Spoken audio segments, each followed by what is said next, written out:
Hi, this is Tim of the 1916 Company. Welcome and thanks for logging on. If you love this watch, email us, tmosso@the1916company.com. Today, we discuss a monster of the deep, a leviathan, as it were, launched in 2010. This is the Richard Mille RM028. It's how Richard Mille does a dive watch. It's worth mentioning that most RM watches are 30 or 50 meters water resistant and not actually recommended for swimming. So if you want to be a Richard Mille enthusiast, but also jump in the pool this summer, stay tuned. It's big. In grade 5 titanium, the watch is 47 millimeters in diameter, 15.6 millimeters thick, and from lug tip to lug tip, 51.6 millimeters.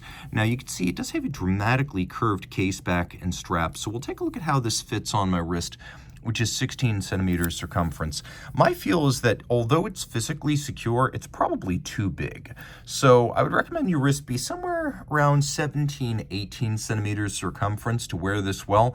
Again, my wrist is 16, and you can see the curvature actually fits my wrist just fine. So if you like the gigantic look of a diving bell on your wrist, it's gonna fit if your wrist is my size. I just think proportionally you want a little bit larger wrist. Ergonomically though, it's excellent. The strap is massive. As you can see, completely proprietary, held in place using screws and completely conformed to the slope of the lugs and also the swell of the case. So we have some striations molded in. It's a matte finish. We have little hollows in the flanks that visually extend the case, a molded curvature that extends the case back. And you can see this is a brand new Richard Mille factory strap, no crimping, no gouging. We have a titanium buckle with elements of media blast, satin, and polish with little spline screws that are a signature of RM design and case assembly. You can see them all over the watch, really, in various sizes on this diving style bezel. The flank of the case evacuated with vertical satination, and as you can see, the columns in which the spline screws are sunk, they're visible externally. It's a sandwich construction with the top being tied to the middle, being tied to the case back. We have a crown, which is one of the few Richard Mille screw-down crowns. It's got a rubber shoulder, and it is made of a combination of media blast and satin finish in titanium. We have some crown guard structures to prevent accidental shearing, and then you can see that the lugs themselves have a little bit of a soft crease on their tops. There's some nuance here, including the polished lip of the case just below the bezel. Now the bezel is dished, as you can see, and it has two triggers, and you press both of them, and then you can rotate the bezel unidirectionally. Let's hear its click.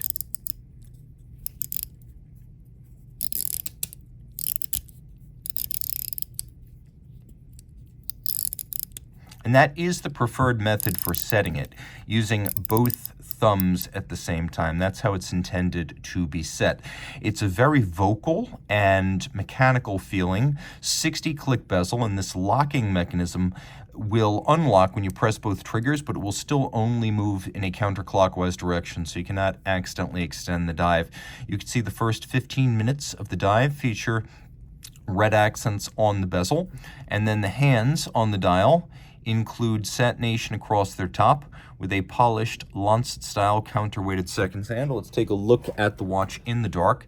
As you can see, a dramatically and completely luminescent dial, though not bezel, and all three hands are luminescent, so you know that the watch is running. Taking a quick look at some of the subsidiary setting modes, you can see that there are actually two sapphires. One is the primary sapphire over the dial.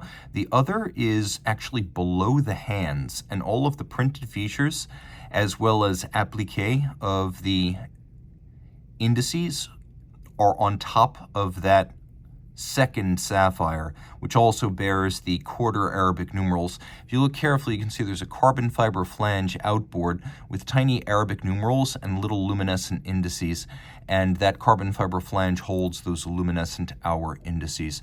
So taking a look at the movement, RMAS7, you could see that it includes titanium bridges and plates. We'll flip everything over. This watch 300 meters water resistant.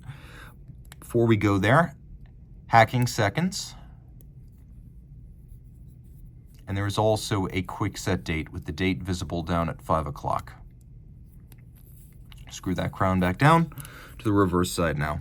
You can see there are some case back stickers on this watch. They cloud the view a little bit, but not too much. The movement's made of titanium and skeletonized.